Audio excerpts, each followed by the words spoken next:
जय जगन्नाथ बंधुगण आज आमे जानिबा 2024 जुलाई मासर मीन राशि एही मासिक राशिफल ग्रहंक स्थिति और चलन को नहीं आधारित एवं ग्रहंक स्थिति और चलन आम जीवन में बहुत प्रभाव पकई थाए जहा फल आम जीवन में केबे सुख आसी थाए तो केबे दुख आसी थाए सेथिपई ग्रहंक स्थिति और चलन को नहीं आमे पारिवारिक जीवन वैवाहिक जीवन आर्थिक स्थिति शिक्षा व्यवसाय एवं स्वास्थ्य विषय संपूर्ण विश्लेषण करी कहिबो सेथिपई वीडियो को शेष पर्यंत देखंतो और जो माने आम चैनल को नुआ करी आछंती तळे थिबा लाल रंगर सब्सक्राइब बटन को दबाई आम चैनल को सब्सक्राइब करंतो और पाखरी थिबा घंटी बटन को दबाई ऑल रे सिलेक्ट करंतो काहेकि ना आमे अपलोड करिथिबा प्रत्येक वीडियो नोटिफिकेशन आपण सर्वप्रथमे पाई परिबे।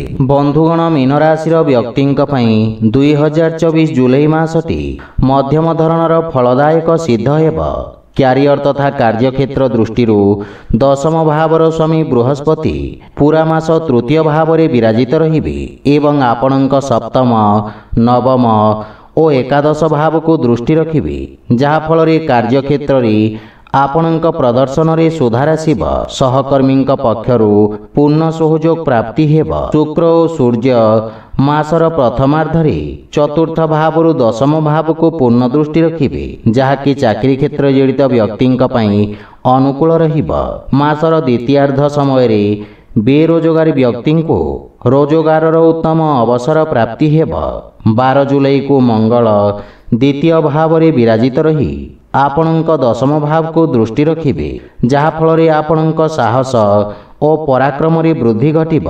कठिन परिश्रम करी आपण सफलता अर्जन करिबे। सेहीपरि आर्थिक स्थिति दृष्टि मासटी सामान्य रहिब। बक्री शनि द्वादश भाव में विराजित अछंती जहा फल आपणक अनावश्यक खर्च रे वृद्धि घटिब किंतु मासर प्रथमार्ध समय मंगल द्वितीय भाव में विराजित रही आपणक धन संचय प्रवृत्ति रे वृद्धि करिबे।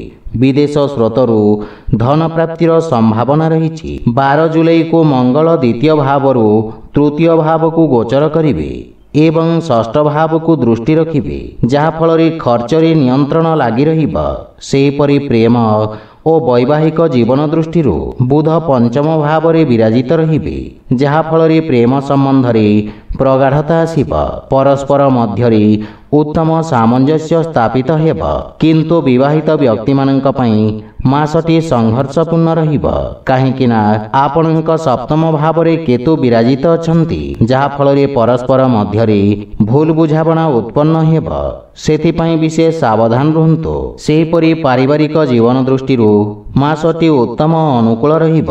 परिवार सदस्यंक मध्य सहयोगर मनोभाव रहिब किंतु शनिंक दृष्टि द्वितीय भाव में रहुछि सेथिपई परिवार रे अप्रीतिकर परिस्थिति उत्पन्न हेब। स्वास्थ्य दृष्टि मासटी सामान्य दुर्बल रहिब विशेषकर चक्षु पीड़ा एवं गंठी पीड़ा भली समस्या आपण को हैरान करिब सेथिपई स्वास्थ्य अवस्थार विषय ध्यान रखंतु।